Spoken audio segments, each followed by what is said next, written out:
भारत से दरियाए सतलुज में नगर गांव के मुकाम से पानी छोड़ा जाता है, जो मस्ते की कलंजर और चंदा सिंह से होता हुआ दोबारा भिकीवंड क्रॉस करके भारत में दाखिल हो जाता है। खेमकरन से होता हुआ फिर से गंडा सिंह के मुकाम पर पाकिस्तानी हदूद में एंट्री करता है।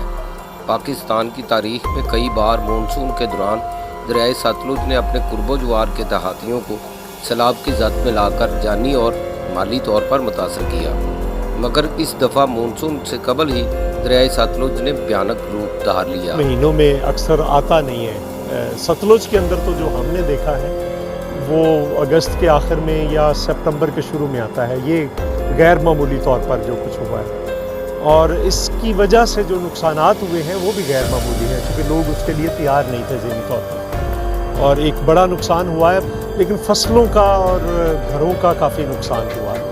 तो मैं इस लिहाज से फौरी तौर पर ये अपील करता हूँ ज़िले इंतज़ामिया फौरी तौर पर इसको जो फसलों का नुकसान हुआ है उसके बारे में बाकायदा रिपोर्ट करे, लिखे उनको पंजाब गवर्नमेंट को, और पंजाब गवर्नमेंट को चाहिए कि वो फौरी तौर पर जो फसलों के नुकसानात हुए हैं वो पूरे करें।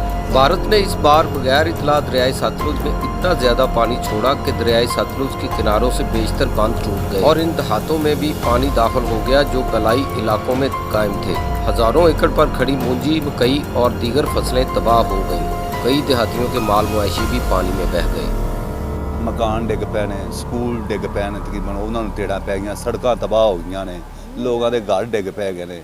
लिहाजा गौरमेंट को चाहिए इनू आफतज़दा इलाका देवे, सानू मुआवजे दिते जान। दोबारा फिर इंडिया ने पानी छड़ दिता है। बड़े मुश्किल हालात ने, जो गरीब लोग ने वो तो खाने तो बैठे है। वो गांव मर गई इतने पानी की वजह तो ही, बाकी माल आम बंदियां दा खराब होया, मर गया, बीमार पिया। अव्वल वारी बनी खड़ी फसल तो गाली गई है, पानी आ गया बड़े टाइम ना छड़ दिता इंडिया ने। जिहड़ी कोई बची सी दोबारा मुंजी मंजी वो भी गल गई है, पानी दोबारा कोई चीज़ बचने वाली दिसदी नहीं। किधर जाइए अभी, किहड़े मंडी कितों अभी कोई फसल बीजांगे, किस चीज़ ना बीजांगे। आदमी ये सड़क के उत्ते कैंप लवाया जाए, बन दे किसी बंदे नहीं जाया जाता, उत्ते 50 डॉक्टर आके बैठे ने, इत्थे अगे कोई भी नहीं था। कसूर के सरहदी देहातों के मुकीम सैलाब मुतासरीन हुकूमत वक़्त से पुरजोर मुतालबा कर रहे हैं कि मुसीबत की इस घड़ी में हमारा साथ दिया जाए और हमारे नुकसानात का फिलफौर अजाला करने के इक़दामात किए जाएँ।